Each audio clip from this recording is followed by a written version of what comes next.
Kasaragod outdoor പാർട്ടീസും ഇവന്റ്സും functions ഒക്കെ conduct ചെയ്യാൻ പറ്റിയ ഒരു കിഡിലൻ സ്പോട്ട് ഓപ്പൺ ആയിട്ടുണ്ട്. അപ്പൊ നമ്മളെന്നുള്ളത് നമ്മുടെ കാസർഗോഡ് പെരുമ്പള റോഡിലുള്ള നെയ്ഫ് വെന്യൂലാണ് കേട്ടോ.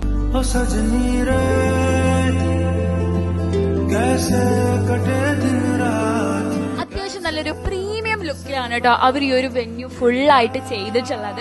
അതിൽ തന്നെ സ്റ്റേജ് കാര്യങ്ങൾ നമുക്ക് റെസ്റ്റിംഗ് ഏരിയ സെപ്പറേറ്റ് അവൈലബിൾ ആണ്. ഫുൾ AC ആയിട്ടുള്ള ഒരു റെസ്റ്റിംഗ് ഏരിയ ആണ് കേട്ടോ. നല്ല അടിപൊളി ആംബിയൻസ് ആണ്. ഏകദേശം 500 പേര് വരെ അക്കോമഡേറ്റ് ചെയ്യാൻ പറ്റുന്ന ഒരു സ്പേസ് ആണ് കേട്ടോ അവർ പ്രൊവൈഡ് ചെയ്തിരിക്കുന്നത്. കാറ്ററിംഗ് കാര്യങ്ങൾ നെയ്ഫ് വെന്യൂവിൽ തന്നെ അവൈലബിൾ ആണ്. അതിൽ അവർ ഒരുപാട് ഓഫേഴ്സും കോംബോസും കാര്യങ്ങളൊക്കെ കൊടുക്കുന്നുണ്ട് കേട്ടോ. ഇവരുടെ പുതിയ 3 വെന്യൂസ് നമ്മുടെ കാസർഗോഡ്, മേൽപ്പറമ്പ്, മൊഗ്രാല്, അതുപോലെ ചെർക്കളത്ത് ഓപ്പൺ ആവുന്നുണ്ട്. അവിടെ 1000+ ആൾക്കാർക്കുള്ള അക്കോമഡേഷൻസ് ആണ് കേട്ടോ അവർ പ്രൊവൈഡ് ചെയ്യുന്നത്. അത്യാവശ്യം എല്ലാ സൗകര്യങ്ങളും അവിടെ ഉണ്ട് കേട്ടോ. അടുത്ത് തന്നെ നമുക്ക് പള്ളിയും അതുപോലെ പെരുമ്പള പാലത്തിനൊക്കെ അടുത്തായിട്ട് കടവത്താണ് കേട്ടോ എക്സാക്ട്ലി ഈ ഒരു സ്പോട്ട് വരുന്നുള്ളത്. ഇവിടെ കൂടുതൽ ഡീറ്റെയിൽസ് അറിയാൻ വേണ്ടിയിട്ട് താഴെ കാണുന്ന നമ്പറിൽ കോൺടാക്ട് ചെയ്യാം കേട്ടോ. അപ്പൊ അത്രേ ഉള്ളൂ.